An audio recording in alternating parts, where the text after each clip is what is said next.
buenas noches a todos. Soy el doctor José Elizalde y quiero darles, a nombre de la Sociedad Mexicana de Neumología y Cirugía de Tórax, la más cordial bienvenida al webinar de esta tarde denominado Insuficiencia Respiratoria en COVID-19. En particular, un agradecimiento a nuestro presidente, el doctor Adrián Rendón, que desde la ciudad de Monterrey está coordinando múltiples actividades educativas en beneficio de todos nosotros. Este es el programa que tendremos en la siguiente hora y cuarto aproximadamente. Un servidor hará una breve introducción a continuación y posteriormente entraré con el primero de los temas, que es el que ahí se anuncia, ventilación mecánica en COVID-19. Y posteriormente vendrá el doctor José Luis Sandoval Gutiérrez con el tema manejo integral del COVID-19 en la UCI. Y bueno, ustedes lo conocen seguramente muy bien, el doctor Sandoval, neumólogo e intensivista, trabaja en el Instituto Nacional de Enfermedades Respiratorias y él es doctor en investigación médica. Y en tercer lugar, hablará el doctor Rogelio García Torrentera y tocará el tema de inhaloterapia y bioseguridad en la UCI. Seguramente lo conocen bien. Él es profesor titular del curso de alta especialidad en fisiopulmonar y terapia respiratoria en el mismo instituto, expresidente de la Asociación Mexicana de Terapia Respiratoria y está como médico adscrito al Servicio de Urgencias Respiratorias en el mismo instituto. Al final de las tres presentaciones tendremos una sesión de preguntas y comentarios con todos ustedes. Me voy a permitir entonces hacer una breve introducción. Como todos sabemos, el SARS-CoV-2 es un virus del grupo de los RNA. Existen 4 coronavirus que pueden ver ustedes en el recuadro de la derecha, endémicos en los humanos. Ahí están sus nombres y sabemos que afectan tanto al aparato respiratorio como al digestivo, al hígado y al sistema nervioso central, entre otros. Se caracterizan por distintas proteínas. La proteína S, el spike, es la espiga que se une específicamente al receptor de la enzima convertidora de la angiotensina humana 2 y ocasiona un grave daño epitelial y endotelial. Y esta es la tercera ocasión en varias décadas que un coronavirus proveniente de los animales cruza especies para infectar a la población humana, dado que lo hizo anteriormente tanto el SARS como el MERS.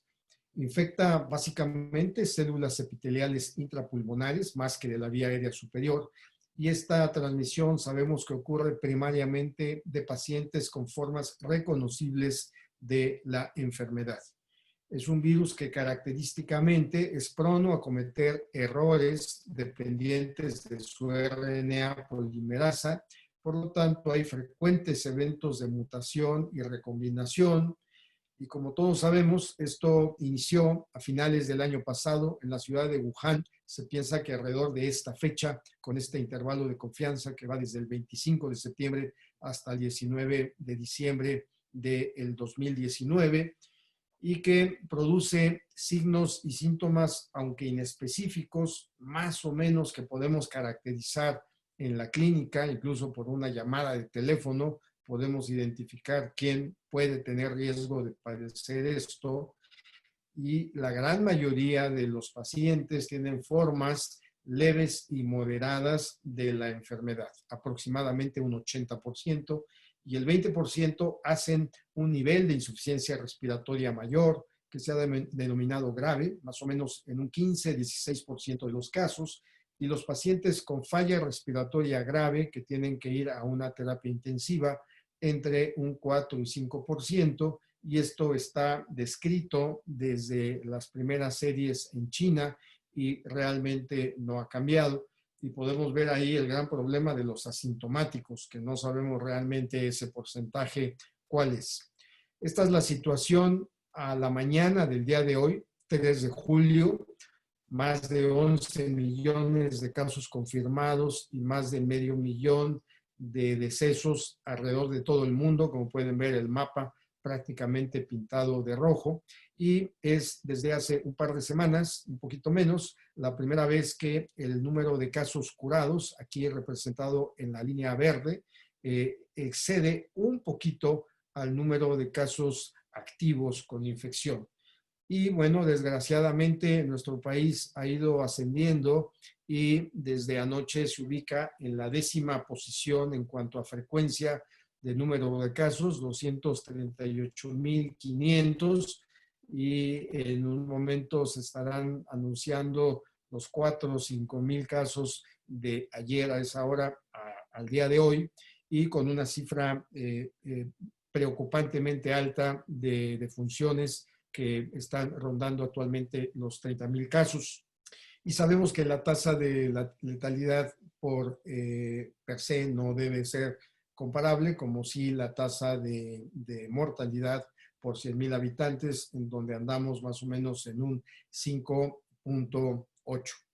Las causas de esta mortalidad, muchas, esto es un tema de doctorado, se agrega a esto probablemente las características de cada institución de salud. Es un problema muy complejo de entender y explicar por qué en hospitales que están relativamente cerca las cifras son distintas. Entonces, tenemos que enfrentar una problemática muy importante, no solamente la elevada mortalidad, una gran presión para las unidades de cuidados intensivos, no solo por su capacidad en cuanto a recursos materiales y abastos, sino a los recursos humanos, que es el recurso más preciado en salud y en general en cualquier actividad humana.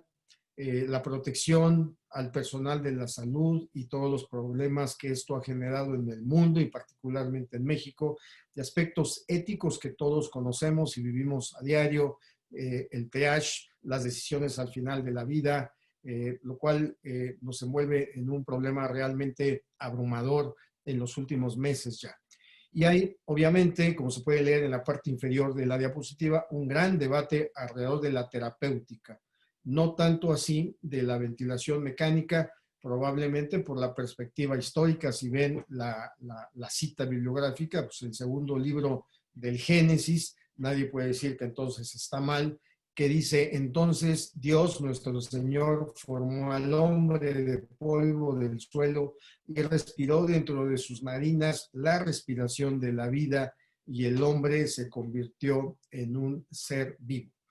Tenemos que enfrentar entonces esto. Esta es la predicción del grupo de Harvard, en donde en la línea verde ven el día de hoy con el número de muertos. Vamos más o menos a la mitad, en la media, y para septiembre 1, si no cambian las cosas, vamos a tener esta tremenda cifra de muertos y probablemente la ventilación mecánica bien proporcionada puede hacer algo para reducirlos.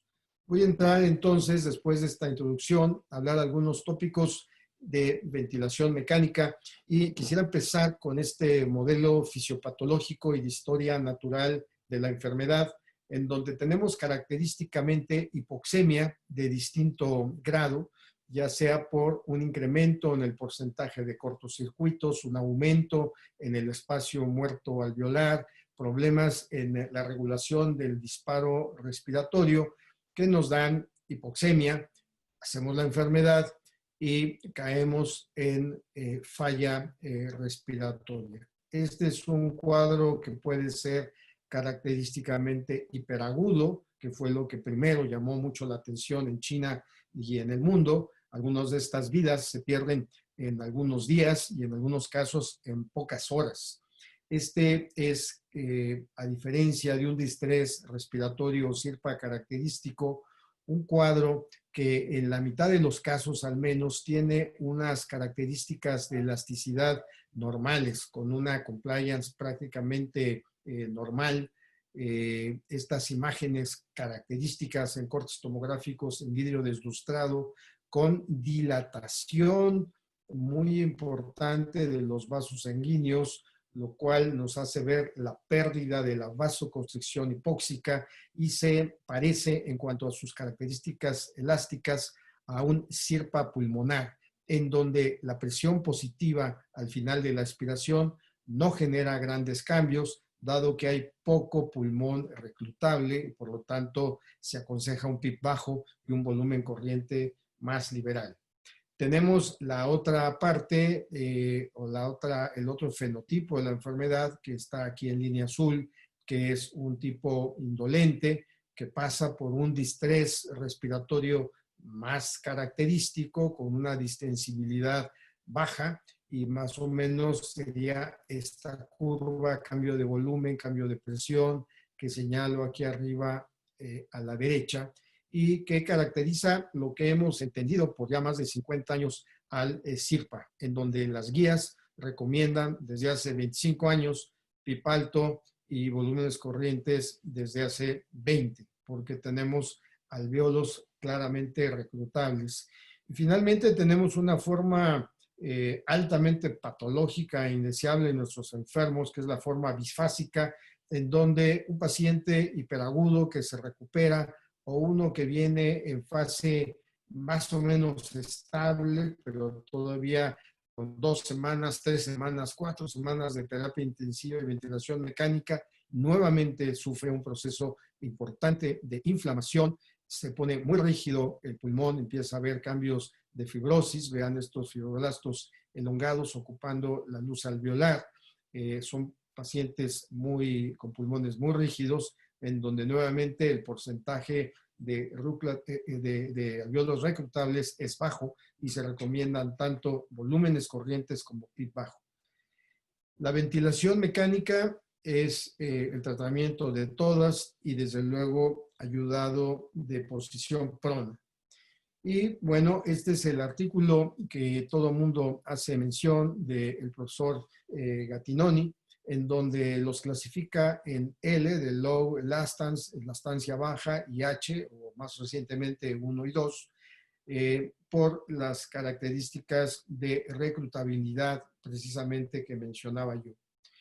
Y un problema que ha venido desde antes de la pandemia es que los criterios universales de intubación como que se han perdido, se han dejado a un lado y básicamente se decide con un oxímetro de pulso y experiencia clínica, que quien la tiene, pues qué bueno, pero no necesariamente todo el personal de la salud la tiene bien desarrollada, dado que no todo el personal de la salud que en nuestro país está atendiendo estos casos tiene experiencia en insuficiencia respiratoria aguda, al menos con frecuencia, con alguna frecuencia. Entonces, es todo un continuo, la insuficiencia respiratoria, nada nuevo estoy diciendo, que va desde casos leves hasta casos extremadamente graves que llevan directamente a la muerte, como ocurre en el 16% de los casos fuera de la pandemia. Entonces, una de las decisiones iniciales más importantes es intubar o no intubar. Y alguien puede dejar de dormir pensando nada más en qué es lo correcto. Recordando que los objetivos primarios de la ventilación mecánica son varios, pero uno importantísimo es aliviar el esfuerzo excesivo de la musculatura de la ventilación.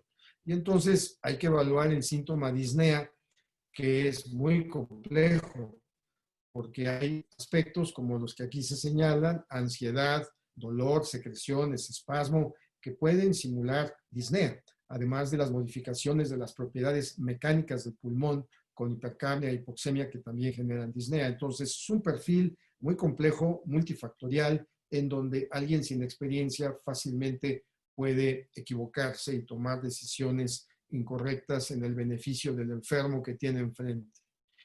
Sabemos que la lesión pulmonar inicial produce fuga y edema pulmonar, se altera el intercambio de gases y la mecánica respiratoria, aumenta característicamente el disparo respiratorio, el trabajo respiratorio, y esto puede producir una especie de daño autónomo del propio paciente, inducido por el propio paciente, lesión pulmonar, como se ha demostrado ya en el pasado. Vean aquí la presión transpulmonar en la penúltima de los ejemplos, de los trazos, que es representado en amarillo, la misma para un momento donde un paciente esté intubado en CMB, en controlado, o esté parcialmente asistido, o esté incluso en ventilación espontánea. Entonces, esto de no estar intubados no nos protege de lesión pulmonar. Se han propuesto entonces manometría esofágica, que es muy compleja fuera del ambiente de la terapia intensiva y aún dentro de la terapia intensiva, en el momento de una pandemia con tantos casos que hay que vigilar, toda la gente ocupada, no es fácil pasar un catéter al esófago para inferir la presión pleural y conocer la presión transpulmonar. Es poco práctico. Los columpios de presión venosa central, como se muestran en el dibujo de medio, pueden servir como un subrogado de cambios importantes en la presión intrapleural, la detección clínica, nuevamente, la pletismografía por inductancia, como se ve en las gráficas de abajo a la derecha, para reconocer asincronía y movimiento paradójico, o simplemente aprovechar señales por impedancia, como en este intento de tomar un electrocardiograma, ven los grandes swings de presión al cambiar el volumen de aire intratorácico, y desde luego la evolución tomográfica puede servir bastante en este sentido. Entonces, uno de los primeros puntos es determinar la necesidad de intubación. Yo diría que es un punto crítico que puede hacer que la ventilación mecánica aparezca como el malo de la película o como la bendición de la película. Posibles indicaciones clínicas para intubación vienen ahí: obstrucción inminente, signos de trabajo respiratorio insostenible, hipoxemia refractaria, que define en sí al CIRPA, hipercapnia o acidemia, y encefalopatía o protección inadecuada de la vía aérea. Y además, en la pandemia hay que hacer algunas otras consideraciones que vienen allí en la tabla en amarillo. Por ejemplo, la intubación mejora la seguridad del paciente para trasladarlo o para hacer algún procedimiento. Y probablemente el punto de discusión en algunos momentos sea el modo ventilatorio. Tenemos un montón de modos ventilatorios y cada vez es un terreno que se vuelve más complejo porque las máquinas con microprocesadores pueden combinar un montón de cosas. ¿Qué debemos usar? Lo que mejor sabemos, lo que sabemos desde hace muchos años, que es el viejo asisto controlado. Puede ser controlado por volumen, puede ser controlado por presión, no hay diferencia en realidad, aunque pueden ver como en este trabajo que hicimos con Andrés Esteban en 2002, publicado en JAMA, pues en distrés respiratorio CIRPA muchas cosas se pueden utilizar. Aprovecho para decir que no es un buen momento para arrancar algo. Si no hago ventilación con liberación por presión, no es el momento de aprender a hacerlo. Y todos sabemos usar bien el asisto controlado. Mi sesgo es que se debe utilizar básicamente eso. Y esta es la forma, como veo yo, que hay que dar el apoyo respiratorio. Empezando arriba a la izquierda, como nos enseñaron a leer, si la neumonía que está a mi cargo, ese paciente con neumonía grave, está respondiendo, hay que continuar con terapia de oxígeno convencional. Si no responde y alcanza criterios de Berlín en el terreno en cuanto a los criterios de oxigenación leve, puede haber algún papel para la ventilación mecánica no invasiva bajo ciertas premisas. Número uno, tener cuartos con presión negativa para proteger lo más valioso que tenemos, que es a nuestro propio personal, a nosotros mismos. Si esto no se tiene, hay que pensar muy bien si les damos ventilación no invasiva. Número dos, el tipo de interfase adecuada, tipo helmet. Y algo muy importante y que no se da en los árboles, tener un equipo experimentado en esto, de tiempo atrás. Y ahí está el staff médico, están los residentes, están las enfermeras y está el personal, desde luego, de inhaloterapia y usar circuitos de este tipo de doble asa. Si eso no se tiene, probablemente sea mejor no hacerlo.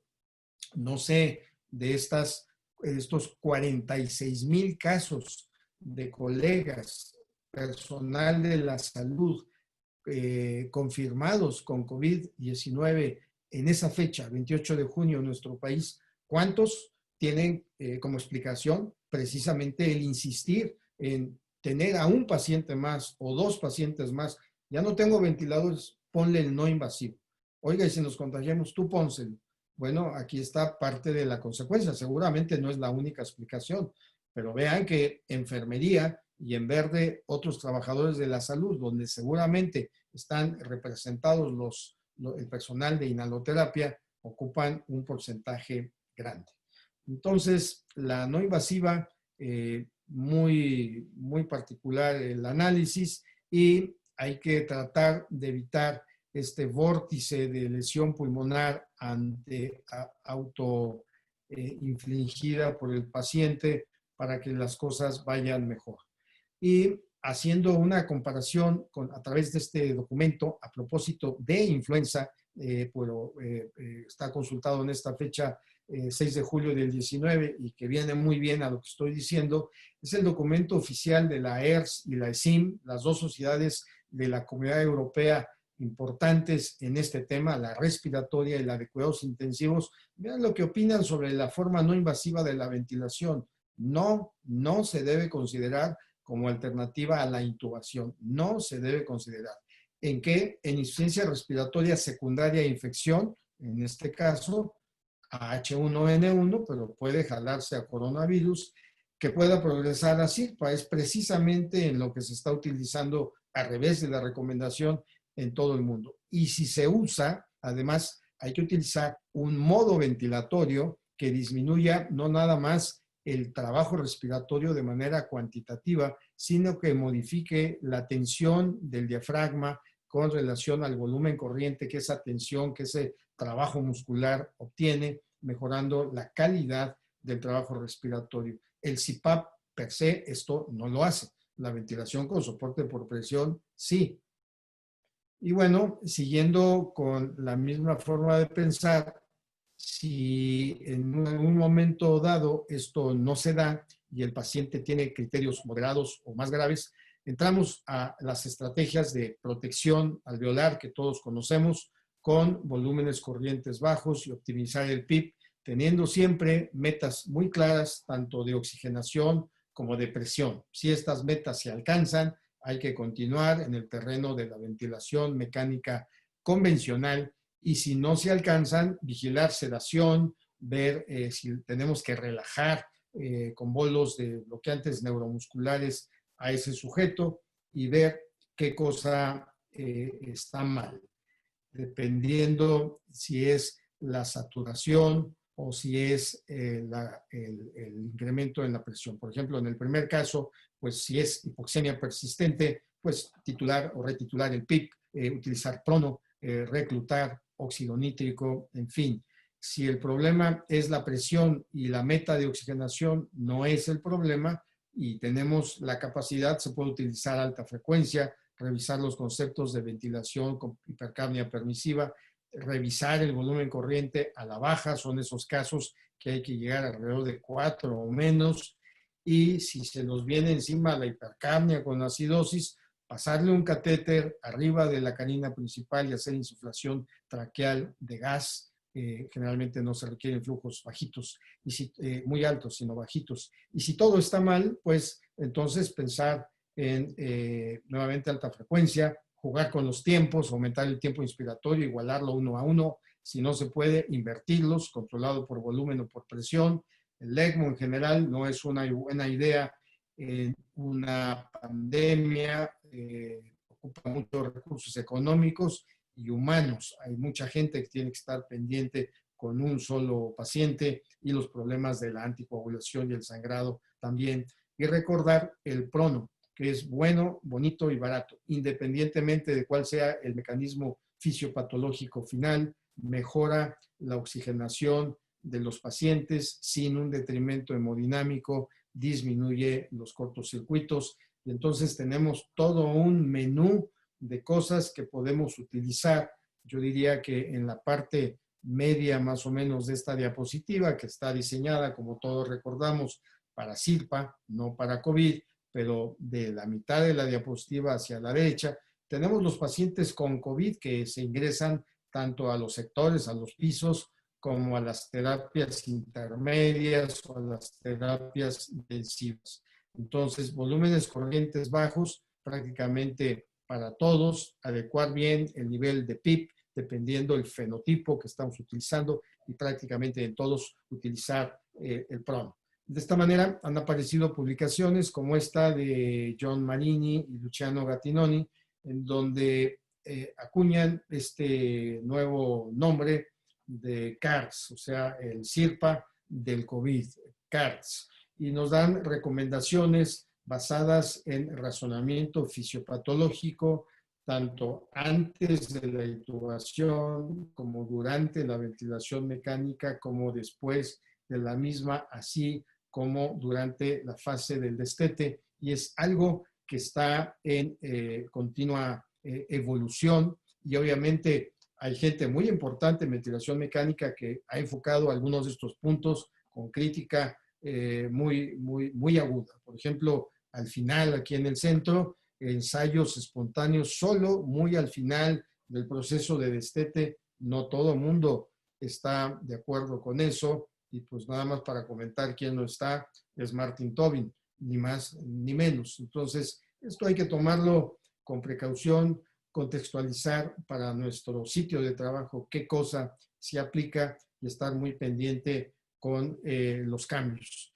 Y esto ya casi para terminar es básicamente cuál es el rol de la ventilación mecánica en la mortalidad. Quisiéramos tener un beneficio idealizado aquí en esta línea horizontal de abajo, pero esa no es la realidad. La mortalidad sin ventilación mecánica es muy alta, expresada aquí en rojo. ¿Qué tanto la bajamos hacia la línea azul? No lo sabemos, probablemente nunca lo sabremos. Esta es una editorial que yo les invito a revisar y a meditar, de precisamente Martin Tobin, en fecha reciente en el Intensive Care en Europa, en donde dice que el verdadero impacto, como todos podemos leer, de la ventilación mecánica en esta pendiente, nunca lo conoceremos, nunca. Y esto depende básicamente de si los pacientes intubados realmente requerían ventilación mecánica. Esto es alguien que nadie puede contestar, o si ellos podían haber sido sostenidos con oxígeno suplementario proporcionado por métodos menos drásticos. Es algo que hay que meditar. Concluyo entonces con estos pensamientos. Las enfermedades infecciosas emergentes y las epidemias son inevitables. Está esta, se va a acabar, ojalá no tarde mucho, y eventualmente va a llegar alguna otra. Entonces hay que aprender de lecciones recientes para prepararnos al futuro de la mejor manera posible, no perder de perspectiva, proteger a nuestra gente, proteger al personal de la salud. Eso es importantísimo, con una adherencia estricta a las precauciones nosocomiales universales, preferentemente no utilizar formas no invasivas de ventilación mecánica, a menos que uno tenga controladas todas estas variables que conocemos, que acabamos de mencionar. Recordar las bases de la medicina basada en la evidencia científica, y desde luego aplicar las estrategias de protección alveolar que están bien validadas, ajustadas a la fisiopatología del COVID-19, y no olvidar la utilización de la posición prona. Usar básicamente el modo ventilatorio que mejor se conozca en cada servicio, en cada institución, y actualizar frecuentemente la información y el conocimiento en COVID-19, que está en muy rápida evolución. Con esto termino esta primera parte de nuestro seminario y le doy la palabra a mi estimado amigo, el doctor José Luis Sandoval Gutiérrez, quien seguirá con la presentación del siguiente tema. José Luis, muchas gracias y adelante. Muchas gracias a usted, doctor. Excelente presentación, y siguiendo con esta paquete de atención en medicina crítica, en los próximos 20 minutos voy a tener el gusto de presentar a todos ustedes ¿Sobre qué? Sobre el tratamiento médico, no dirigido ahorita, porque ya lo hizo magistralmente el doctor Elizalde, a ventilación mecánica, sino a todo lo demás. Muchas gracias a la Sociedad Mexicana de Neumología. Muchas gracias al doctor Rendón por esta invitación y muchas gracias a todos ustedes por esta tarde, noche de viernes, de estar con nosotros. Esta es mi persona y actualmente estoy en el Instituto Nacional de Enfermedades Respiratorias. Tengo una formación de neumólogo intensivista. Y bueno, como ya se describió por el doctor Elizalde, pues tenemos esta pirámide en la cual afortunadamente la mayoría de los casos pues se encuentran entre la base y el medio de la misma en la comunidad, pero el que ya toca estar en el hospital y el que ya toca estar en medicina crítica, pues entra a varias situaciones en las cuales hay que valorar los factores de riesgo.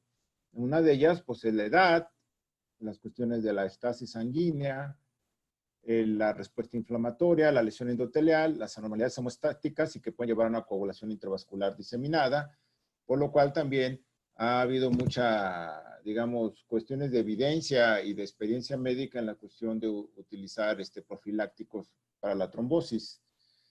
Algo para ver, pues que donde quiera se cuecen habas, como dice el aforismo popular. En diciembre obviamente, del año pasado, el 2019, cuando todavía no llegaba este problema, mismo Wuhan, pues ellos tampoco estaban totalmente preparados para este problema y pueden ver, esa capital tiene 11 millones, más de 11 millones, casi 12 millones de personas y solamente contaban con 600 camas de terapia intensiva y de ellos 300 médicos intensivistas y solo 1,000 enfermeras de terapia intensiva. O sea que este es un problema mundial. Necesitamos formar más gente, tanto en enfermería como médicos. Y bueno, las terapias intensivas se complica porque cada vez hay más tecnología que hay que usar y cada vez los pacientes son más críticos y con más longevidad. A inicios de esta semana, pues ustedes pueden ver que del 1 de enero a la fecha del día de hoy, pues hay excesiva información. Si ustedes ven tratamiento del COVID-19, hay más de 8,000 artículos, lo cual es humanamente imposible pues leerlos todos, pero lo que podemos hacer es revisar las guías y ver la situación de cada uno de los artículos que va hablando de nuevos tratamientos. Tenemos un mare magnum de tratamientos que se ponen de moda muchos hasta por una semana y que después de un par de semanas ya salen artículos que hablan totalmente contrario a lo que primero inició y emocionó a la gente. Desgraciadamente todavía no tenemos el estándar de cuidado, el standard of care. La mayoría de los medicamentos que estamos usando son off-label, o sea, son para otra cosa, la cual inicialmente están hechos, pero para la cuestión del COVID y la urgencia de la misma, se están utilizando.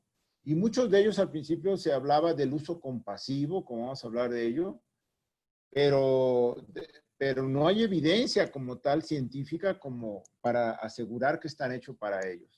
Ustedes saben que el paciente con COVID y más en nuestro país, pues no solamente tiene COVID, sino entra con enfermedades preexistentes y con comorbilidades que afectan su evolución, entre ellas predominantemente las enfermedades cardiovasculares, la diabetes, las enfermedades respiratorias crónicas, la hipertensión, el cáncer y otras enfermedades. Y bueno, siempre se ha hablado mucho de una relación, acuérdense que al final de cuentas nuestro paciente llega a un estado de sepsis de origen viral, coronavirus o coronaviremia, y entonces se debe de acordar mucho de las guías de Survival Sepsis, que ya hicieron una modificación para el COVID, y también para lo que se hablaba de la coagulación y la sepsis. Si ustedes revisan, por ejemplo, son unas indicaciones de mi instituto, pueden ver las indicaciones médicas de un paciente de 29 años en esta unidad de esta semana. Y bueno, ven lo clásico: dieta polimérica, paracetamol, enoxaparina, aspirina, fentanil, desmedotomidina, midazolam, nalprazolam, norepinefrina, remdesivir, bezafibrato y sabuconazol. Si ustedes quitan el remdesivir, no cambiaría nada a lo que es un paciente regular de terapia intensiva. Y si ven unas indicaciones de un área reconvertida, pues ese paciente, el del área reconvertida, no le tocó por cuestiones de protocolo el remdesivir. Y si revisan todas las indicaciones, es muy similar a lo que usted puede tener con otros pacientes con otros padecimientos. Vamos a revisar un poco las guías del NIH, del National Institute of Health de Estados Unidos, en los cuales hacen 12 asociaciones médicas en Estados Unidos se juntan periódicamente cada semana para ir revisando la evidencia. ¿Ok?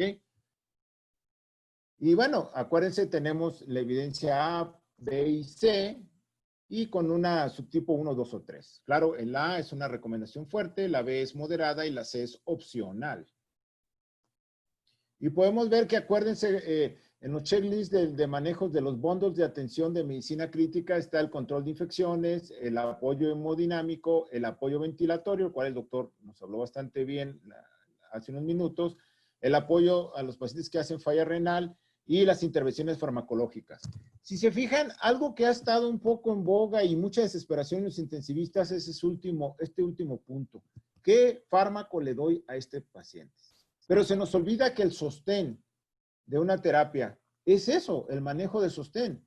O sea, el control de infecciones, el apoyo hemodinámico, el apoyo ventilatorio, el apoyo de las fallas que se vayan presentando, eso es la base de una terapia intensiva. Así como los cirujanos hacen el control de daños, cirugías de control de daños, donde no tengan que hacer alguna cirugía en especial, sino control de daños como empaquetamiento, control de sangrado, control de infección, eso hace que el paciente salga adelante. Por ejemplo, no hay hasta ahorita una descripción de la FDA, claro, está la del Remdesivir por la urgencia del COVID, pero aún el mismo Remdesivir no es el tratamiento específico, aunque ahorita, bueno, ya sabemos que en Estados Unidos se compraron prácticamente el 90% de la producción que iba a haber este año, por lo cual, aunque tuviéramos algo de mejoría en los protocolos multicéntricos, no nos va a tocar este año utilizar este antiviral. No tenemos, aparte de esa autorización de uso, donde no se ve una mejoría en la mortalidad como tal, para hablar que es un tratamiento específico. El Remdesivir, como ustedes ven, pues es de uso intravenoso, no hay presentación vía oral y prácticamente es para pacientes que tengan una situación, como se ha hablado, crítica. Y bueno, como ustedes pueden ver, hay recomendaciones de expertos donde ellos hablan que, bueno, eso es una B1 si el paciente está en ECMO o es A1 si los pacientes están hospitalizados con problemas de saturación. ¿Y dónde actúa el Remdesivir? Pues bueno, generalmente es el antiviral de amplio espectro que se usó para ébola, o sea, otro coronavirus, bueno, y otros coronavirus, no, el ébola pues, no es un coronavirus, es el ébola virus, y se ha visto que interfiere con la enzima ARN polimerasa, ¿ok? Evitando que haya replicación de este virus. Se habló mucho, y en nuestro país pues, se usa mucho la cloroquina e hidrocloroquina por las situaciones que tenemos de los mosquitos y todo, sobre todo en el sureste del país, pero ya ustedes han visto que hay unas recomendaciones, pero hasta en contra del uso de lo mismo, inclusive por la OMS, y se potenció más por la semana pasada que hubo falsificación de una de estas marcas en nuestro país. Por lo cual, aunque hay todavía gente muy entusiasta, pues está disminuyendo ese entusiasmo con esta evidencia. También la combinación con acitromicina, pues no la recomienda el panel de expertos por todos los problemas que puede haber con el QT y las alteraciones en la conducción cardioeléctrica. Obviamente no voy a abundar en la oxigenación y la ventilación. Obviamente está recomendada la ventilación prono y todo, pero hubo un tiempo que no se recomendaba con el paciente despierto, pero cada vez hay más experiencia en hacerlo.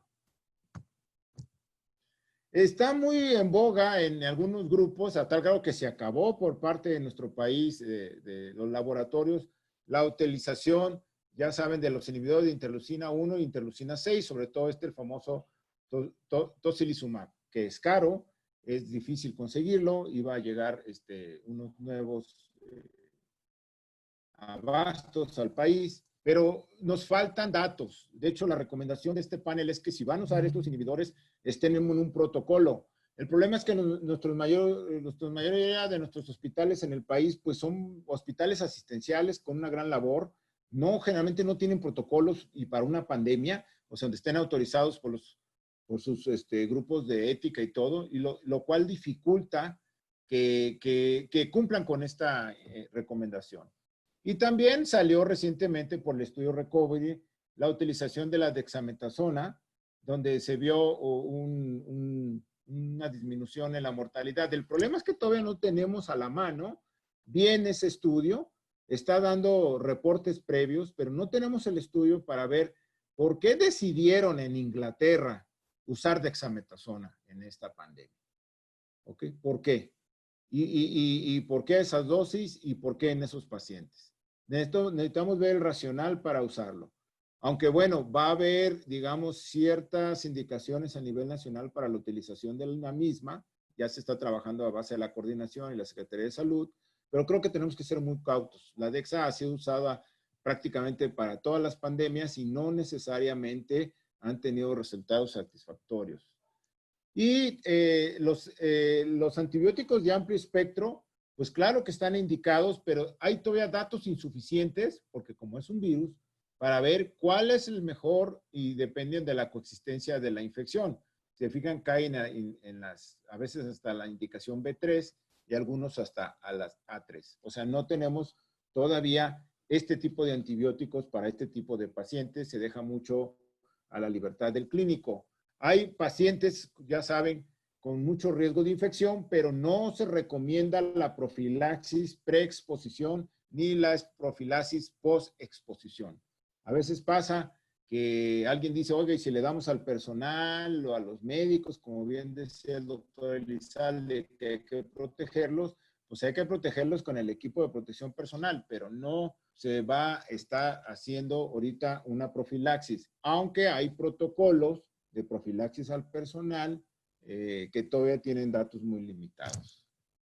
Ok, y entra ahí una situación, afortunadamente no tenemos muchas embarazadas, han sido pocas las que se han presentado en nuestras instituciones, pero se habla de que hay situaciones en las cuales hay que manejarlas prácticamente como se ha manejado otros pacientes y donde no se tienen que separar del niño o del producto cuando nacen, no se debe separar y se recomienda todavía que haya la lactancia, ¿ok?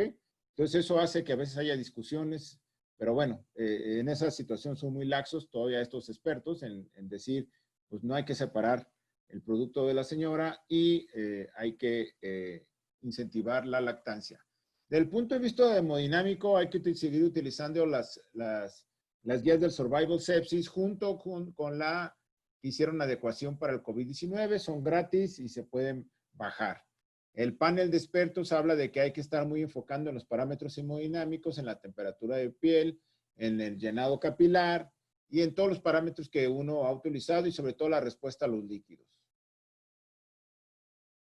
Hay otra gente, por ejemplo, aquí del Survival Sepsis COVID-19, donde habla de, por ejemplo, esto se ve muy padre porque es como de cajoneras, donde cuál es el tratamiento del COVID-19 para un SIRA leve o moderado, o aquel de moderado severo y aquel que habla de terapia de rescate.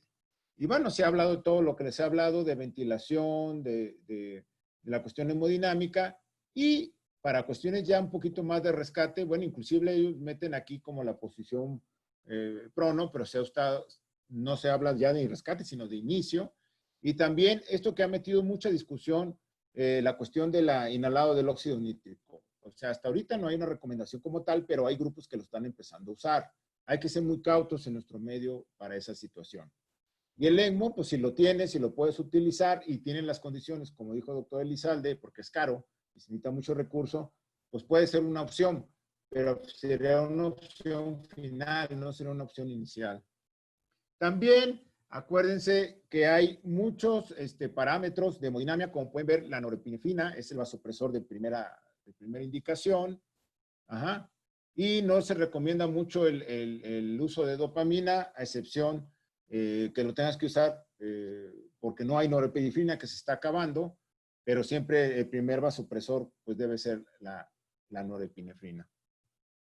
Y solamente usar la hidrocortisona cuando se esté demostrando el shock y la disfunción por las suprarrenales.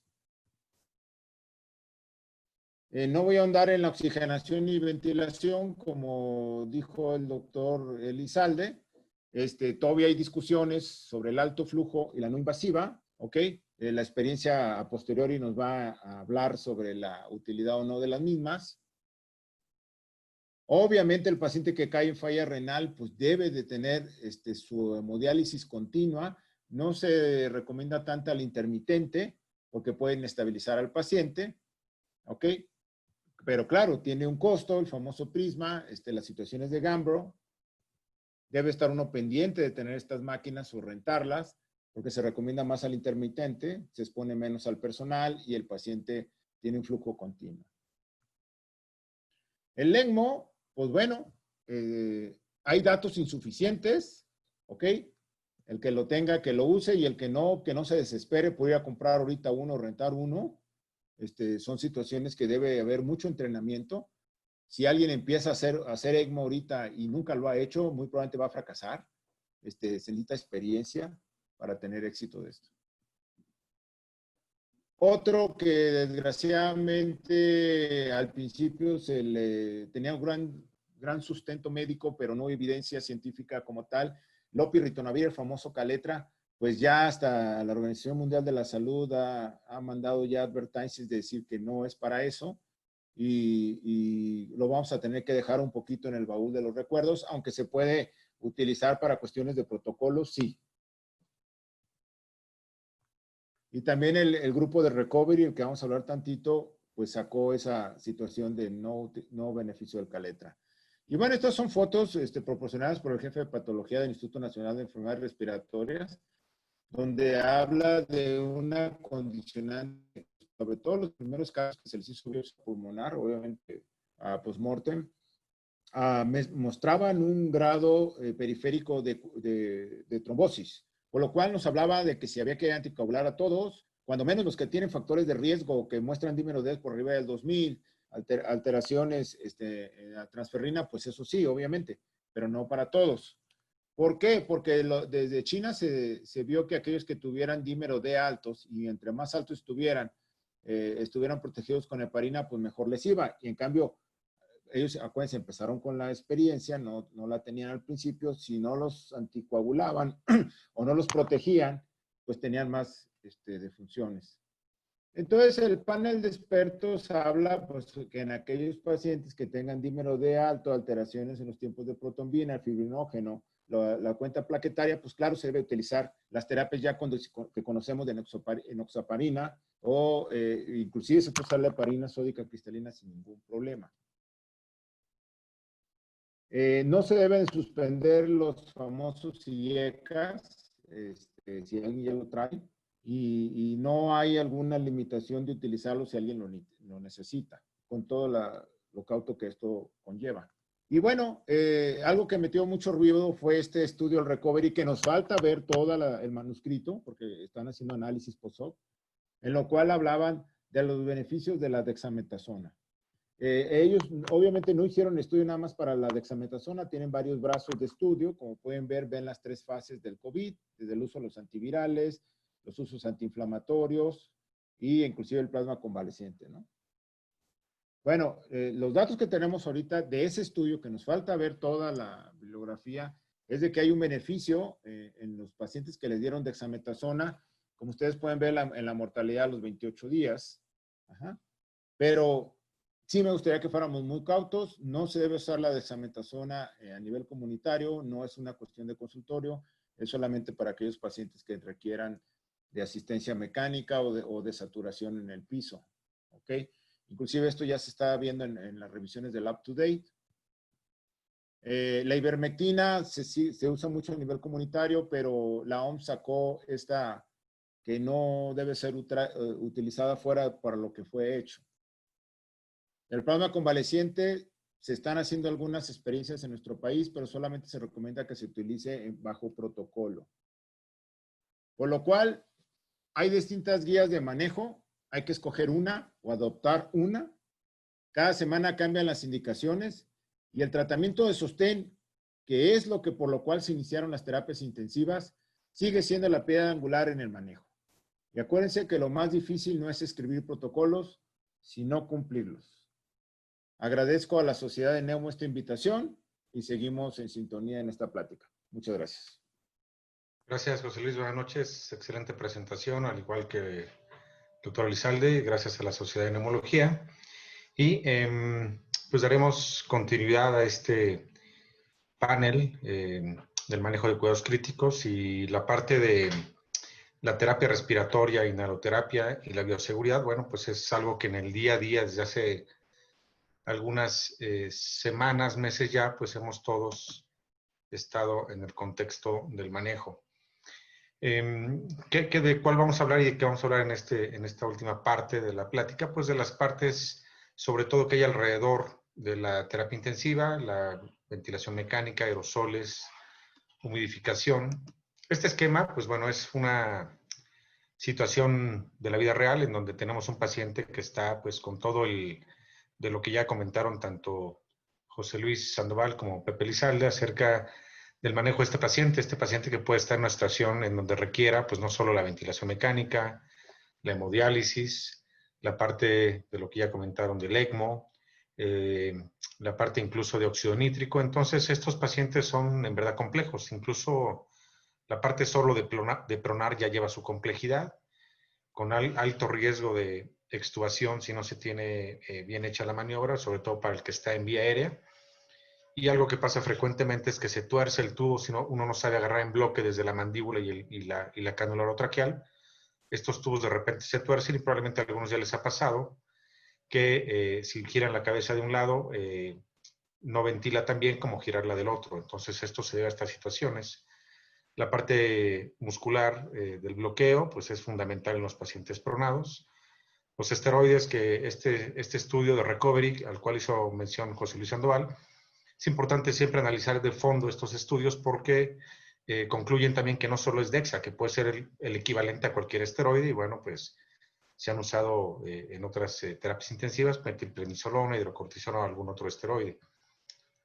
Entonces, algo de lo que ha sido fundamental en el éxito de que un médico, una enfermera, un técnico, un camillero no tenga el problema de estar expuesto y con el riesgo del contagio hacia esta exposición tan alta de este virus. Perdón, voy a revisar una más.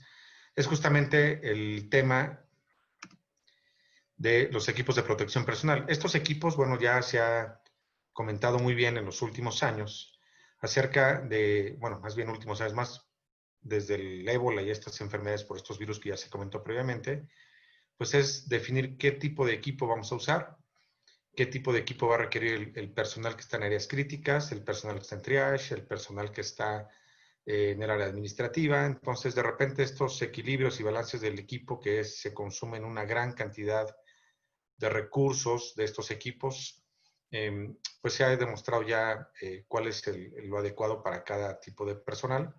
Los de mayor riesgo, por supuesto, pues es la parte de enfermería, la parte técnica, el camillero, y sobre todo los médicos con los que están haciendo los procedimientos desde intubación, procedimientos como traqueostomía, procedimientos como catéteres, la misma pronación, que tienen un gran riesgo. Entonces, en este sentido, no solo es la importancia de qué debemos de tener, creo yo que lo más importante es cómo se debe retirar este equipo. Hay que llevar un entrenamiento especial para saber cómo se va quitando cada una de las piezas particularmente y el aseo de manos entre cada paso que debemos dar. Y me ha tocado ver que el cansancio es un factor que puede hacer que esta pequeña distracción de no hacer el aseo previo a cambiar, retirar cada parte de él, bueno, pues puede ser un gran riesgo. Ya se comentaba y lo comentó muy bien José Luis Sandoval acerca del manejo detallado del Surviving Sepsis for COVID. Y este artículo que salió ya hace casi 3 meses, pues habla de situaciones particularmente interesantes en el aspecto respiratorio. La parte de fármacos ya lo explicó muy bien José Luis. Los anti-JAK1, JAK2 que están por venir, probablemente se mencionen en algunas semanas y hay algunos protocolos que están incluso corriendo en la Ciudad de México. Y es un tema que no voy a tocar, pero la parte de que ya se comentó con la mejor evidencia, pues es usar este equipo, ¿sí? El cual corresponde a las protecciones, sobre todo la parte ocular, la parte respiratoria, con las mascarillas adecuadas de protección. Saber en dónde se generan más aerosoles, en qué procedimientos se generan más aerosoles, y de lo cual voy a hablar en unos minutos. Y la parte ventilatoria, en donde la parte de ventilación, como ya lo explicó el doctor Elizalde detalladamente, las medidas de protección pulmonar universales no han cambiado, y la parte que está generando mucha discusión y se prefiere no adoptarla, que adoptarla tal vez es por la falta de práctica y de uso en las terapias intensivas, más que en las áreas de hospitalización. En la terapia intensiva el paciente llega intubado, por supuesto, y difícilmente pues, se va a intubar en el área de terapia intensiva. Normalmente se intuban en las áreas de urgencias o en las áreas de hospitalización. Y en estas áreas es donde tenemos pacientes que pueden ser candidatos o no al uso de oxígeno, cánulas nasales de oxígeno de alto flujo o la ventilación mecánica no invasiva, de la cual, bueno, pues se ha hablado mucho en los últimos meses, y hay, por supuesto, grupos, como en todo, grupos a favor, grupos en contra. Creo que la parte, sobre todo la parte de italianos, son los que más fuerte han tenido el manejo y experiencia en las últimas semanas, al igual que España y Francia. Ya lo han comentado ellos en otros webinars, comandados por el doctor Stefano Nava, quien es uno de los promotores mundiales de la ventilación mecánica no invasiva, el doctor el doctor Antonio de la Escuela de Ventilación Mecánica Mundial. Y bueno, este es el punto más complicado. Ya lo decía el doctor Elizalde, ¿a qué pacientes intubas? No solo es tomar un parámetro. Ojalá y pudiéramos ver el trabajo respiratorio en una máquina con un catéter esofágico y que nos diera estas presiones pleurales, que nos diera estas presiones intratorácicas, porque lo que vemos básicamente pues, es una oximetría de pulso, una gasometría arterial, y la parte clínica que lo definió muy bien y muy claramente el doctor Elizalde. Entonces, ¿a quién intubamos? Esta creo yo es la parte más compleja en los últimos años desde influenza. Me toca ver médicos que solo se van a la PaO2, FiO2, y en la gran mayoría de las situaciones ya con un dispositivo de oxígeno, como unas cánulas nasales o una mascarilla simple, lo cual pues sale por supuesto la definición de Berlín, que debe ser o intubado o debe ser con una ventilación invasiva.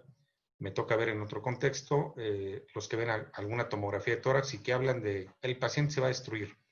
Y esto pues sabemos muy bien que no tienen a veces o muchas veces la correlación radiológica con la clínica, como lo hemos visto ya en influenza en los años previos. Y lo mismo está pasando con estos pacientes de coronavirus. El trabajo respiratorio, la cual está ahí la fórmula, y que diría yo es la parte más compleja de valorar si no tenemos un dispositivo mecánico para medir este trabajo respiratorio, pues es difícil cuantificarlo. Y, por supuesto, la parte clínica, de la cual hacía mención el doctor Elizalde. Creo que esa es la parte más importante, no solo definir la ventilación mecánica por un índice de oxigenación, una saturación, una PaO2, la parte radiológica, la parte clínica, o la parte realmente importante que sería la de el trabajo respiratorio, que es con lo que básicamente nunca contamos al inicio. Esta diría yo que es de las diapositivas que tal vez más polémica puedan dar, porque se habla acerca de a quién intubas y a quién no.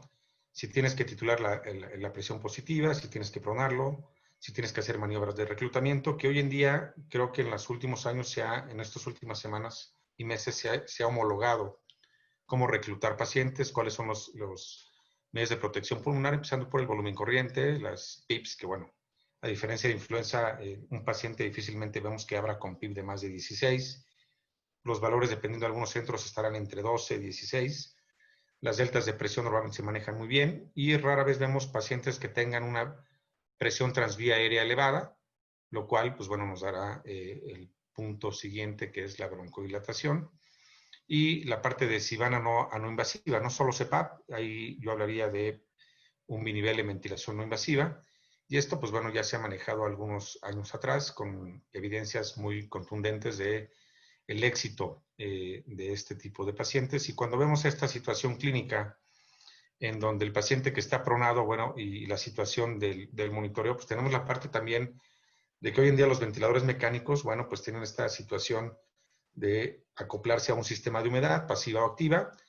Tradicionalmente, dependiendo de los centros, de los recursos, en las últimas semanas, pues se recomienda la humidificación pasiva, justamente porque se piensa que con la humedad activa se puede aerolizar. Esto no es totalmente cierto, tiene mucho que ver con el cuidado del circuito.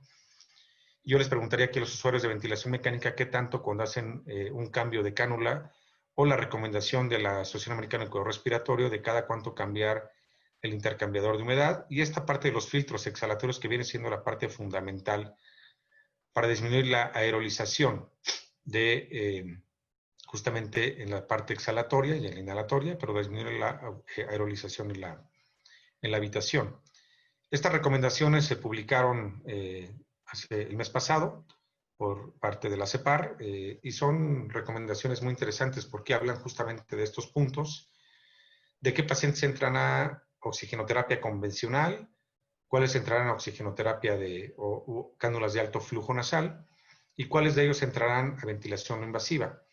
Por supuesto que volvemos al punto, reitero lo que dijo el doctor Elizalde, si no tienes experiencia clínica, si no eres usuario de no invasiva, no así del alto flujo, que es más fácil usarlo, la verdad es que es complicado cuando, como en el ECMO, como en el óxido nítrico, que las recomendaciones pueden ser débiles o fuertes, cada centro tendrá que tener justamente su experiencia y pues esto no se va haciendo en la marcha, tendrás que tener un curso de entrenamiento, cursos de capacitación para el manejo apropiado de este manejo de dispositivos, si no las posibilidades de fracaso pues van a ser muy altas. Si no estás familiarizado con el tipo de ventilador, el tipo de programación, con los triggers, hoy en día los ventiladores son de trigger programado. En el pasado los ventiladores de no invasiva usaban mucho algo que se llama el shape triggering, que ya estos ventiladores han dejado de ser comercialmente disponibles. Y hace un par de meses publicamos, y digo publicamos porque tengo y no es casualidad que estemos aquí, el doctor José Javier Elizalde, el doctor José Luis Sandoval, un servidor, acerca de justamente esto que ya, esta es una guía más completa y que habla muchos temas de los cuales estoy tocando. Entonces, bueno, aquí estos flujogramas hablan acerca de quién va a ventilación no invasiva y a quién va a alto flujo. Creo que en estas últimas semanas, por lo menos aquí en Médica Sur, hemos podido tener mucha experiencia con alto flujo más que con no invasiva y con buenos resultados, incluso pacientes con esta famosa PAFI menor a 100, sin embargo, con frecuencias respiratorias de menos de 30. Entonces, es lo que decía el doctor Elizalde, no tienes que ver un valor, sino tienes que ver el contexto clínico de estos pacientes. Si me ayudan a pasar la que sigue, porque creo que tengo un delay muy alto en cuanto a esta parte de la no invasiva, justamente lo que les decía, los ventiladores de hoy en día son ventiladores de 2 ramas. El nivel de fuga o aerolización con un ventilador de rama cerrada es mínimo, es como el de ventilación mecánica invasiva, que es lo que no se ha descrito en muchos documentos, salvo en el último de archivos de bronconeumología, que sí hacen hincapié en este sistema de configuración, que son normalmente mascarillas o caretas, o en este caso que es completa el total face con codo azul, que son las que le llamamos las no respiradas, y son las que usan circuito doble que van conectados, deben tener un filtro, por supuesto, en esta parte. Me ayudan a pasar la siguiente.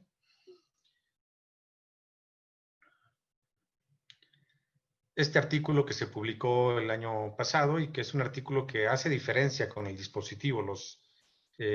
Nosotros que queríamos usar Helmet, pues no, se los acabaron los italianos.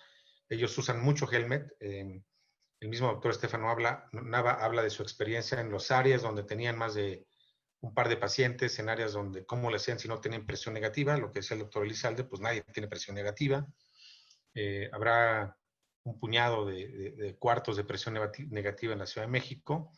Y este Helmet hace una diferencia estadísticamente contra este tipo de interfaces previas que les mostraba yo, la facial contra el completo, acerca de de los pacientes que usan el Helmet tienen menor riesgo de intubación. ¿Me ayudan a pasar la siguiente, por favor? De intubación con respecto a los pacientes con la face mask. Y esto pues, fue estadísticamente significativo en pacientes con ARDS o síndrome de insuficiencia respiratoria aguda de todas las etiologías. La que sigue, por favor.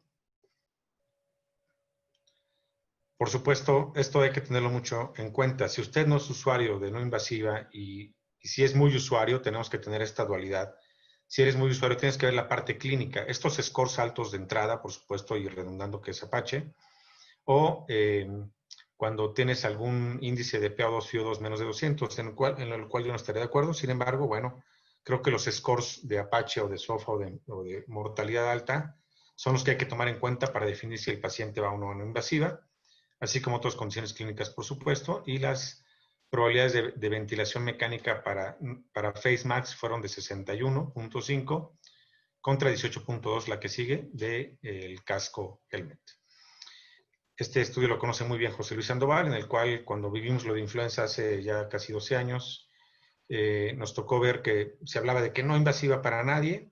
Sin embargo, en las Canarias, con el doctor Masclans, bueno, pues ellos fueron muy proactivos y publicaron este artículo, me ayudan con la que sigue, en donde tuvieron pacientes con influenza H1N1 con neumonía viral, de los cuales requerían ventilación 489, de estos fueron a un brazo de no invasiva 177, con un éxito de 72 pacientes. Si ven, el número es un número considerablemente bueno.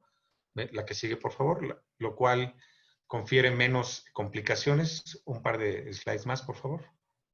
Le pueden dar 3 seguidos. Entonces, las complicaciones, menos días de hospitalización. La que sigue, por favor, le pueden seguir dando. Menos neumonías. Vean cómo los que tuvieron éxito no tuvieron neumonías. La que sigue. Tuvieron menos días en hospitalización. Los que, por supuesto, si vas la que sigue, si vas a reintubar a estos pacientes, el riesgo alto de tardarse en intubarlos, la que sigue, complica más, y esto se ha hablado desde los inicios de la ventilación no invasiva. La que sigue, por favor. Una más. Ahí está. Entonces, la mortalidad, ven, 4.2 contra 26.5, entonces creo que son números suficientemente buenos. La que sigue, por favor. ¿Qué tipo de dispositivo de oxigenoterapia podemos usar? Bueno, podemos usar simplemente puntas nasales o mascarillas reservorio, idealmente con 3 válvulas, la de inhalación del oxígeno y las de la exhalación. Estos sistemas Venturi, pues se prefiere no usarlos, la que sigue. Y el alto flujo, bueno, que se ha demostrado, no hay nada que demostrar del alto flujo, demuestra que funciona en pacientes con insuficiencia respiratoria aguda, la que sigue, por favor. Cada vez más hay mayor familiaridad, es un dispositivo muy fácil de usar, lo usa cualquiera, los cardiólogos, hasta los ginecólogos, digo yo, porque es muy sencillo de usarlo, prescribirlo y controlarlo, no siempre lo hacen bien, pero se prescribe muy fácil. La que sigue. Y este documento, el cual se me hace muy interesante, lo que les comentaba, la no invasiva tiene una alta distancia de aerolizar. Sin embargo, es la no invasiva convencional con puerto exhalatorio y sin mascarilla. El nebulizador, y vean como el alto flujo, las cánulas nasales, vean como el alto flujo es menor todavía o más seguro, que no aerolice las habitaciones. Y si le agregas que le puedes poner un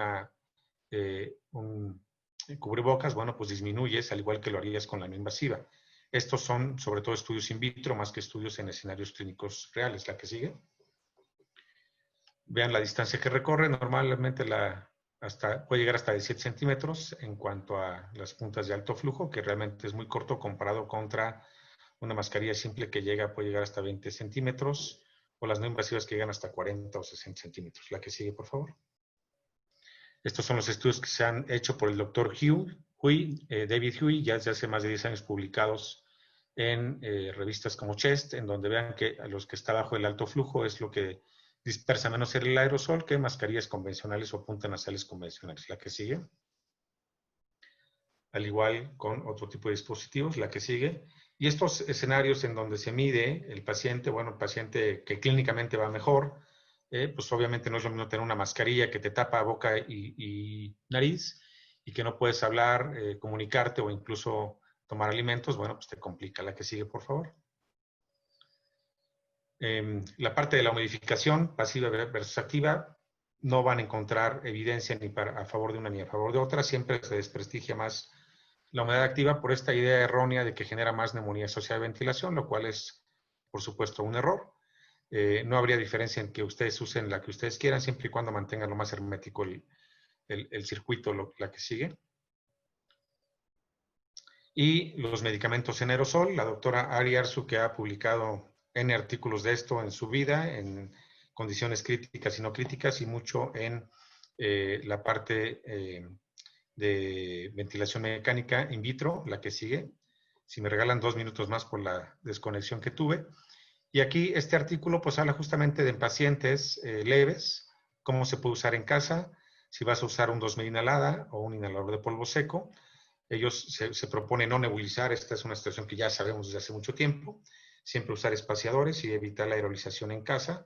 La que sigue, por favor. El tema es en hospitalización, en condiciones críticas y en condiciones no críticas. Aquí uno de los puntos más importantes es que puedes usar los MDIs Se habla de que no debes usar el MDI en espaciador, sin embargo, hay espaciadores que son totalmente herméticos.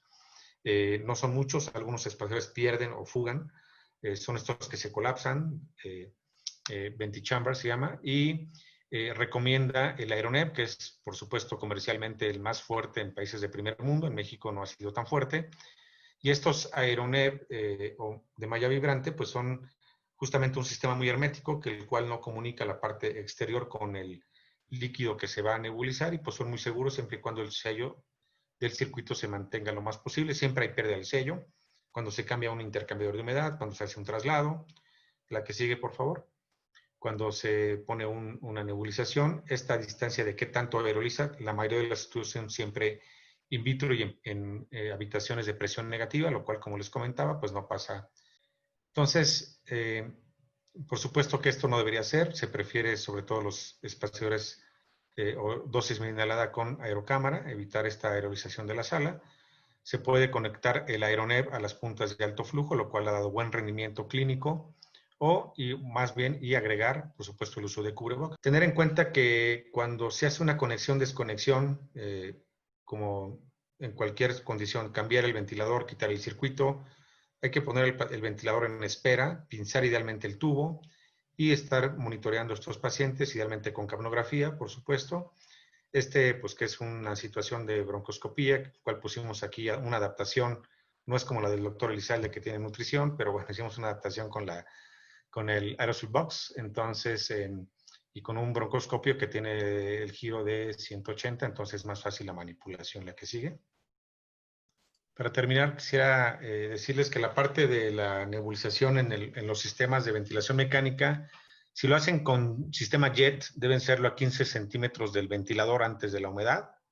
Si lo hacen con sistema MDI, lo pueden hacer en la Y. Esto va a depositar mucho más medicamento de lo que harían en la situación convencional, que es justamente la parte del JET, ponerlo en la T, en donde es donde menos medicamento deposita, que es aproximadamente un 4 a 7% en el mejor de los casos, y con el MDI pueden llegar hasta un 25% de depósito pulmonar.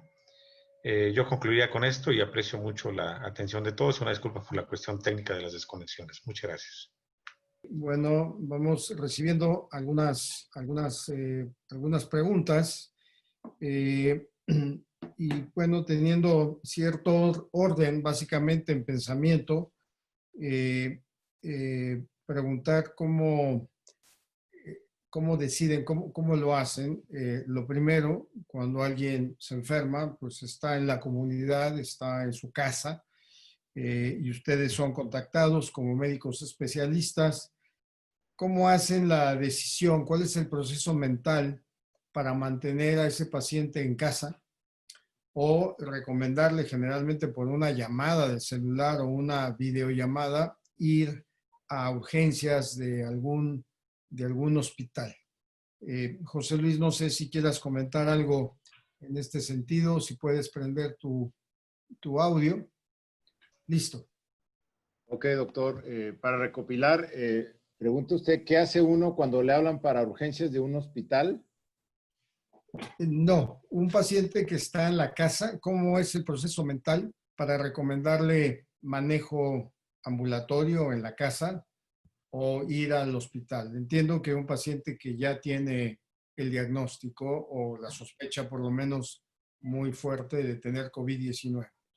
Mire, doctor, afortunadamente estamos viendo que la tecnología permite que la gente actualmente ame la pulsioximetría. Y eso ha avanzado mucho porque lo pueden comprar a nivel de Amazon o de cualquier por internet y al otro día se lo dan a precio muy económico. Obviamente un paciente con fiebre y con tos pues se desespera y cree que ya tiene que ir a urgencias, pero si no se desatura, si no tiene frecuencia respiratoria arriba de 25, si no tiene una taquicardia sostenida, pues solamente va a ir a hacer una peregrinación a las áreas de urgencias que ya están rebasadas y aparte van a tener problemas en el transporte y si es COVID positivo, pues puede contagiar a los mismos familiares que lo van a llevar en el coche. Entonces, la situación de la pulsioximetría se está haciendo muy popular, lo cual me da mucha alegría, porque era una dificultad enorme que teníamos en el pasado. Creo que en aquellos pacientes que uno está manejando en la casa, que yo ya ha sido decenas, la pulsiometría ha hecho que se familiaricen cuándo nos deben de hablar y cuándo deben de acudir a urgencias. Inclusive eso ha facilitado mucho a que urgencias de todos los hospitales no se llenen, porque inclusive gente de estratos bajos ha tenido la posibilidad de hacer eso.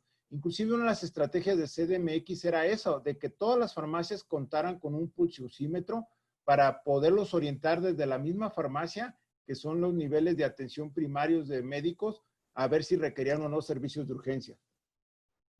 Gracias. Sí, excelente comentario y estoy totalmente de acuerdo. La pulsoximetría ha cambiado la realidad del monitoreo ambulatorio o en los hospitales o en los servicios de urgencia. Muchas gracias por la pregunta. Rogelio, no sé si estás familiarizado con unos ventiladores E30 de Respironics. Hay una pregunta en relación a qué consideramos que sea la utilidad de estos equipos en particular, que parece ser que han sido distribuidos a nivel nacional, y esto tomando en cuenta la carencia de ventiladores pues invasivos, sofisticados, los que usamos en las terapias intensivas, y el de riesgo de aerolización que has comentado. Si puedes comentar algo, por favor, Rogelio. Sí, gracias. Totalmente de acuerdo con lo que decía José Luis, y nos tocó, y tal vez lo viviste, el tema en que en el mes de abril se llenaron los hospitales privados, públicos, y nos tocó manejar pacientes que llegaban al consultorio saturando 83, 85, pues que consiguieran el oxígeno, y con esta pulsoximetría y monitoreo y tratamiento. Entonces, afortunadamente la mayoría de los pacientes que empezaron tratamiento temprano, pues les iba bien en casa, y bueno, con la bendición y para que no se desaturaran más, pues es el área de oportunidad en muchas situaciones. El E30, que es A30 de Philips Respironics, es un ventilador básicamente no de soporte de vida, a diferencia del Trilogy y de la nueva versión que ya está por salir este año, según Philips. Particularmente soy más usuario de los de ResMed, básicamente el Astral, el Stellar. Sé que en Estados Unidos son más populares los Philips, pero los de soporte de vida, que son básicamente para pacientes con enfermedades como enfermedades neuromusculares o trastornos neurológicos o pacientes con EPOC, pues están más probados en este tipo de pacientes, y sobre todo más nocturnos que el resto de los ventiladores. La pregunta es si se recomendarían en casa, en un escenario donde no tienes un hospital y donde tal vez tengas que esperar la cama, en donde estás ya con el oxígeno del concentrador, que muchas veces me decían los que rentan concentradores que el paciente le da más de 5 y revientan los compresores de oxígeno. Bueno, pues finalmente es una opción. Pero una opción no significa que tengamos que hacer esa recomendación. Es como el paciente que está en casa con puntos nasales y que te avisa que ayer tenía 85 y 83 y el día de mañana va a estar en 75. No puedes seguir diciéndole que esté en casa. Entonces yo diría que hay que tener mucha cautela de estos equipos que se han comprado a destajo por la necesidad de vender un equipo el cual el paciente realmente no necesita. Habrá que tener mucha cautela y prescribir con mucha con un buen conocimiento más bien el uso de estos equipos en casa. De acuerdo, totalmente, con mucho cuidado, Rogelio. Y una más, de una vez ya que estás con el micrófono abierto, sobre el cambio de filtros de alta eficiencia en los ventiladores hospitalarios en la terapia intensiva. ¿Cuál es tu recomendación en cuanto a la frecuencia de cambio de dichos filtros? La recomendación por la Asociación Americana de Cuidados Respiratorios dicen que puede ser cada 48, incluso 72 horas. Los estudios te dicen que cada día que pasa, los intercambiadores de humedad pasivos te van incrementando la resistencia a la vía aérea. Me ha tocado ver centros hospitalarios, sobre todo aquí en Médica Sur, más que en el Instituto de Enfermedades Respiratorias, porque en el instituto movemos los pacientes muy rápido, no tardan más de 3, 4 días en las últimos 2 meses por la gran capacidad que ha tenido el instituto. Pero aquí me ha tocado ver, incluso en un par de ellos con broncoscopía, una traqueostomía que me tocó hacer, que los cambian no en estos 48, 32 horas. Ellos rutinariamente los cambian entre 5 y 7 días, siempre y cuando no estén visiblemente sucios o tapados. Que el tema que siempre tenemos es enfermería y la aspiración, porque existen en los ventiladores unos dispositivos que se llaman brazos mecánicos para que el circuito esté hacia arriba y no colgando en esta forma. Que eso, pues bueno, lo habrán visto tal vez algunos de ustedes en sus hospitales. Entonces el tema es que esta agua se va a tapar este filtro o este intercambiador de humedad. La otra pregunta que nadie sabe es los filtros en los puertos de exhalación y de inhalación del ventilador. Nadie lo ha definido porque nadie lo ha medido las partículas y qué tanto te está filtrando. La recomendación es 1 semana, pero lo que yo decía es tener mucho cuidado en estas conexiones, desconexiones, porque es el mayor riesgo. Creo que hay 2 momentos de mucha aerolización, bueno, 3. Cuando intubas y no haces consecuencia rápida, cuando haces una broncoscopía y yo traqueostomía, creo que es las de más riesgo, y cuando vas a hacer el tema de trasladar al paciente, cambiarlo a un ventilador de traslado, y de ese ventilador de traslado al ventilador donde va a quedar, ya sea en el área crítica de unidad de cuidados intensivos o en áreas de hospitalización que se han adaptado como áreas críticas. Gracias, Rogelio. Y tal vez recordar la técnica de traqueostomía apoyada por broncoscopía en pacientes intubados en paralelo, donde uno entra no a través de la luz del tubo endotraqueal, sino a un lado, y todo se hace por afuera, ¿no? Que sobre todo la gente de Nueva York ha reportado buenos datos con eso. Estamos casi por tener que cerrar porque estamos en el tiempo. Hay algunas otras preguntas por acá, las cuales agradezco mucho. Me voy a permitir contestar nada más esta sobre la tasa de infección en ventilación mecánica invasiva en los casos específicos de uso de tocilizumab. Puedo comentar que en general la tasa de infecciones secundarias, bacterianas sobre todo, no es particularmente alta en estos casos, aunque desde luego la hay. De hecho, esa es una de las indicaciones de la broncoscopía en algunos casos. Y la experiencia en México con tocilizumab es relativamente corta. En la medicina privada se está utilizando y en algunos centros públicos también a través de proyectos de investigación, de los cuales todavía no están liberados los resultados. Pero viendo lo reportado por la literatura internacional, pues sí aumenta un poco la frecuencia, sobre todo de ciertos gérmenes gram negativos, así como algunos hongos, Candida y Aspergillus en primer término. Creo que tenemos que terminar, son las 8:30 de la noche. Quiero agradecer profundamente a mis amigos José Luis Sandoval Gutiérrez y Rogelio García Torrentera por su participación, a todos ustedes por haber asistido a este webinar y a nombre de la Sociedad Mexicana de Neumología y Cirugía de Tórax, en particular de nuestro presidente, el doctor Adrián Rendón, les agradecemos su participación. Que tengan todos muy buenas noches y muchas gracias.